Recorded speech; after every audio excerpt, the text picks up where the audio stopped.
I have a lot of friends in the nonprofit world, and now is the time to start working on annual reports and newsletters. If you want to spice things up this year, watch this tutorial. I'm going to show you how to design a newsletter that will flip like pages in a book when you send it digitally, so you can save money on printing paper copies. Without further ado, let's hop in.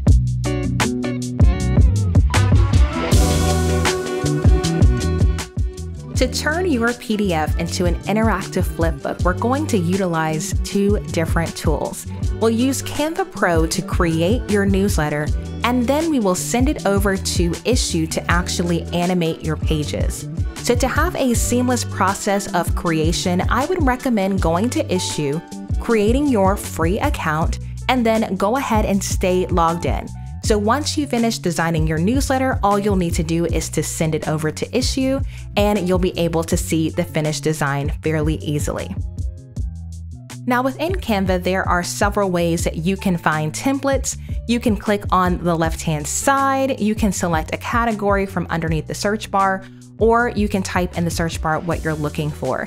In this case, we're going to type in the term newsletter. And there is actually a fairly extensive collection of newsletter templates within Canva. And for most people, I would recommend starting with a template. That's going to save you time from pulling in individual elements, and you can actually combine templates to get the look that you're going for. So I would scroll through the 3,500 plus templates and select one that looks good to you for that front page.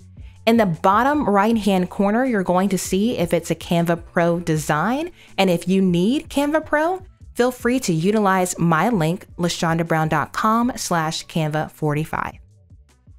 Now, this particular design has more than one page. So when you hover over it, it will show you the multiple pages within the design. So I'm going to go ahead and scroll through, find one that I think fits what I'm looking for, and then once I've located that, I'll just give it a click and it will open up in the design editor. Now this particular template only has 2 pages. If you like the layouts that you see but you need more, you can click on this icon to duplicate a page, or you can pull in a layout from other templates if you want to see a variety of page styles.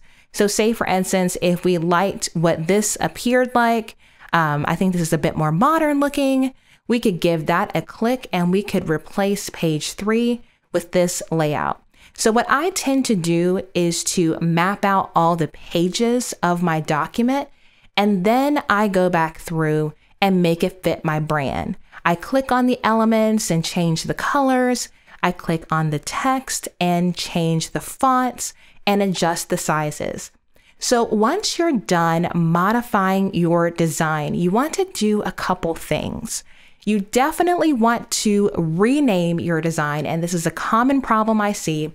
If you do not rename your design, your project will be the same name as the template, which will make it very difficult for you to search for it later.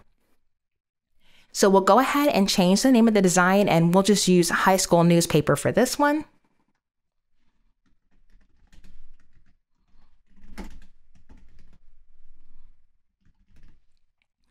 And then we're going to locate the share button in the top right-hand corner. Now remember, I said it would be easier to go ahead and be logged into Issue.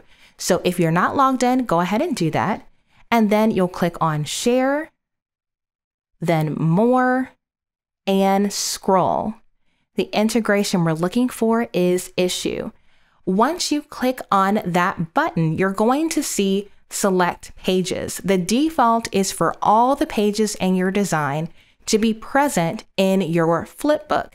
So if for some reason there are pages that you designed for the sake of your PDF, but you don't actually want them in the flipbook, you can click on that drop down and unselect the page on the right-hand side. Once you have all the pages that you'd like, we're going to hit Save.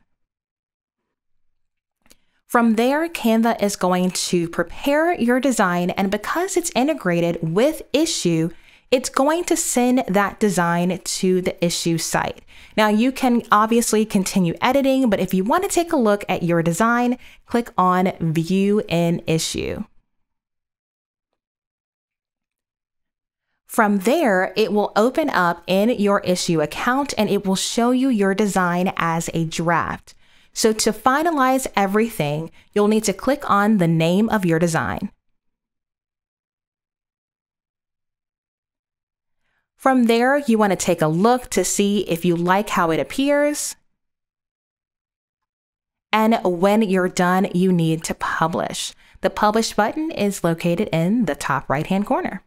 Confirm and publish to show that you have all the necessary rights to the content in your newsletter. And then you'll hit Publish. You have a few options from there. You can view your publication live, or you can even embed this on your website. So we're going to hit View Live and view it full screen. This is how your design will appear full screen, and on the right-hand side, you will see arrows to help you progress your design. I think nonprofits could utilize this feature when they're sharing their annual reports to save on printing. You can use it within a civic organization like Rotary to share your monthly newsletters. Or if you're a service provider, you can also use this as a way to onboard your clients, and it'll give them a really cool customer experience to be able to thumb through your designs in a different way than just looking at it in a PDF viewer. Thanks so much for watching this video. I'm LaShonda Brown, a Canva verified expert from Virginia. If you would like to try Canva Pro free for 45 days, visit lashondabrown.com/Canva45. I'm always available to help train your nonprofit team on how to get the most out of your Canva subscription. So if you'd like to book a training, feel free to message me at lashondabrown.com. Until next time, ta-ta for now.